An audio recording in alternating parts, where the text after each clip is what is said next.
Sheena Easton is a classic example of the rise from obscurity to international stardom. She first came to public attention on the BBC programme The Big Time, whereupon EMI immediately snapped her up.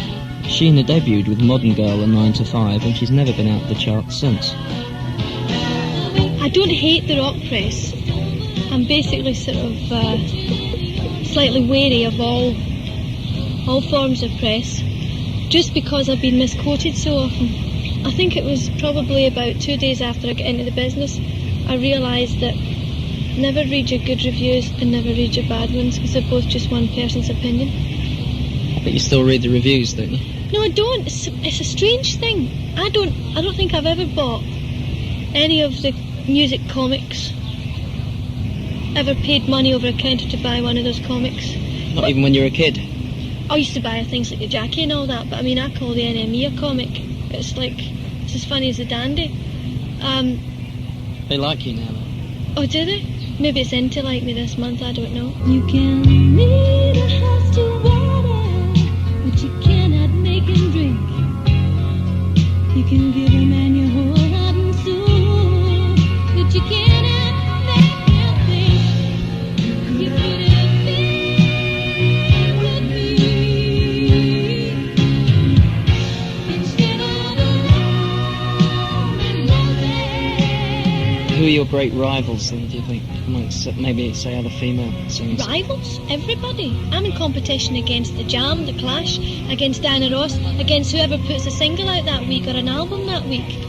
I suppose female solo artists are compared against each other. They would never compare Olivia Newton-John to Led Zeppelin, because what's the point? There's no comparison.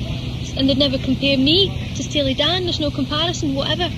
I suppose the only people I'm compared to are people like Olivia and Diana Ross and anybody, you know, Barbara Dixon, whoever happens to be the females singing around at the time. And quite frankly, there's enough room for us all. What have you lost by having to take up this 24 hours a day mentality? Privacy. Privacy is, a lot of people say if you set yourself up in the public eye, you've no right to privacy. You have had your private life banded around in the press, and how do you cope with Other that? people have done it. Other people have tried to bandy my private life about in the press, but you'll notice there's never any comments from me. Pro, for, against, denying it, except anything. I just basically don't wish to discuss it, you know? Let other people talk about it if it amuses them. I know the real truth. Do you get fed up with being surrounded by all these people, a lot of whom seem to me to be just like sycophants? I actually don't get surrounded. I don't hang out. I'm not a hanger out person. I don't go to places where you get surrounded by people. When I'm working, if I agree to do a reception where there's going to be 150 media people, I come along expecting 150 media people, and we will spend 2 hours in each other's company, and I'll be asked questions because I'm not in the country a lot, so therefore I don't have the time like I used to have in the old days where I could see them 10 at a time. Now I have to do it like this because I just don't have the days.